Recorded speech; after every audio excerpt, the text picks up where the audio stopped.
दोस्तों, अपने देश में सोने की स्मगलिंग की कहानी कोई नई नहीं है। यह वैसे तो काफी समय से होता आया है, लेकिन इस काम को लोगों ने जाना हाजी मस्तान के समय से, जब वह दुबई से सोना स्मगल करके मुंबई लाता था, और उसके बाद यह सिलसिला दाऊद इब्राहिम ने भी अपनाया। सोने की स्मगलिंग ने ही मुंबई में अंडरवर्ल्ड की शुरुआत करवाई थी। हालांकि अंडरवर्ल्ड तो खत्म हो गया, लेकिन सोने की तस्करी बदस्तूर जारी है। जो हाजी मस्तान और दाऊद सोने की तस्करी से अपना नाम बनाया, उसने कभी सोचा भी नहीं होगा कि आगे आने वाले समय में गोल्ड स्मगलिंग के ऐसे नए नए तरीके अपनाए जाएंगे। जी हाँ दोस्तों, हालिया एक मामला केरल के कन्नूर एयरपोर्ट से सामने आया है, जिसमें एक एयर होस्टेस अपने मलाशय में करीब 1 किलो सोने की स्मगलिंग कर रही थी। लेकिन यह संभव कैसे हो पाया और फिर वह गिरफ्तार कैसे हुई, आइए आपको बताते हैं सब कुछ आज के इस वीडियो में।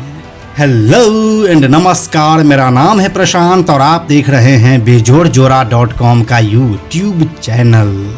दोस्तों, पिछले दिनों एक फिल्म आई थी क्रू। यह फिल्म फ्लाइट अटेंडेंट के गोल्ड स्मगलिंग को लेकर बनाई गई थी, लेकिन इतनी जल्दी फिल्म क्रू की तरह रियल लाइफ में भी ऐसा कुछ मामला देखने को मिल सकता है, यह किसी ने सोचा भी नहीं होगा। दोस्तों, केरल के कन्नूर हवाई अड्डे पर एयर इंडिया एक्सप्रेस की एक एयर होस्टेस को गिरफ्तार किया गया है, जिसके पास से लगभग 1 किलो सोना बरामद हुआ है। एक विशेष सूचना पर DRI के ऑफिसर्स ने कोलकाता की मूल निवासी सुरभि खातून को उस समय रोका जब वह मंगलवार 28 मई को मस्कट से उड़ान भरकर आई थी। जब उसकी जांच की गई तो मलाशय में छुपाए गए यौगिक के रूप में 960 ग्राम सोना बरामद हुआ, जिसके बाद खातून को मजिस्ट्रेट के सामने पेश किया गया और फिर वहां से उसे न्यायिक हिरासत में भेज दिया गया। DRI के ऑफिसरों के मुताबिक मस्कट से आने वाली air India express flight IX714 में केबिन क्रू के सोने की तस्करी के बारे में विशेष खुफिया जानकारी मिली थी। इसी सिलसिले में तलाशी के दौरान कोलकाता की मूल निवासी सुरभि खातून के शरीर के अंदर छुपाए गए 960 ग्राम सोना बरामद हुआ है। DRI ने यह भी बताया है कि खातून के साथियों की पहचान करने और ऑपरेशन से जुड़े सोने की तस्करी के नेटवर्क का पता लगाने के प्रयास अभी भी जारी है। ऐसा बताया जा रहा है कि सुरभि ने कुछ लोगों के नामों का खुलासा किया है, जिन्होंने उसे स्मगलिंग के लिए राजी किया था। सुरभि खातून को हर स्मगलिंग से एक खास कमीशन भी मिलता था। इस मामले के सामने आने के बाद DRI ऑफिसर्स इस बात की भी जांच कर रहे हैं कि क्या केबिन क्रू के और मेंबर स्मगलिंग एक्टिविटी में शामिल थे या नहीं। ऐसी जानकारी सामने आ रही है कि पूछताछ में कथित तौर पर स्मगलिंग में पायलट का भी इन्वॉल्वमेंट हो सकता है, और अगर ऐसा होता है तो आने वाले दिनों में इस मामले में और भी गिरफ्तारियां देखने को मिल सकती है। सुरभि खातून वाले मामले से जांच में यह भी पता चला है कि एयर होस्टेस सुरभि खातून पहले भी कई मौके पर सोने की स्मगलिंग में शामिल रह चुकी है।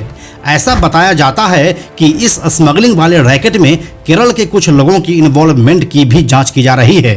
इससे पहले केरल में सीमा शुल्क निवारक आयुक्तालय ने पिछले साल मार्च में कोच्चि हवाई अड्डे पर 1.45 किलोग्राम सोने की स्मगलिंग के आरोप में एयर इंडिया एक्सप्रेस के एक केबिन क्रू को गिरफ्तार किया था। वह गिरफ्तार हुआ व्यक्ति वायनाड का शफी था, जो बहरीन कोझिकोड कोच्चि मार्ग पर संचालित उड़ान में काम करता था। दोस्तों, हम आपको यह बताते चलें कि गल्फ कंट्रीज में सोना काफ़ी सस्ता मिलता है, जिसकी वजह से वहां से इन चीज़ों की स्मगलिंग कोई नई बात नहीं है। लेकिन अपने मलाशय में करीब 1 किलो सोना लाने का यह मामला पहली बार सामने आया है। वैसे तो इस घटना का एक वीडियो फुटेज भी है, लेकिन वह इतना डिस्टर्बिंग है कि उसे हम यहाँ पर दिखा नहीं सकते हैं। उसके लिए आप हमारे टेलीग्राम चैनल बेजोड़ जोरा पर जाकर देख सकते हैं। बाकी इस मामले के बारे में आपका क्या सोचना है, हमें कमेंट सेक्शन में लिखकर जरूर बताइए। हम जल्दी मिलते हैं आपसे एक नए वीडियो के साथ। यह वीडियो अगर आपको पसंद आया तो इसे लाइक और शेयर जरूर करें। आने वाले वीडियोस के लिए बेजोड़ जोरा को सब्सक्राइब करके बेल आइकन को टच करना ना भूलें। Thank you so much.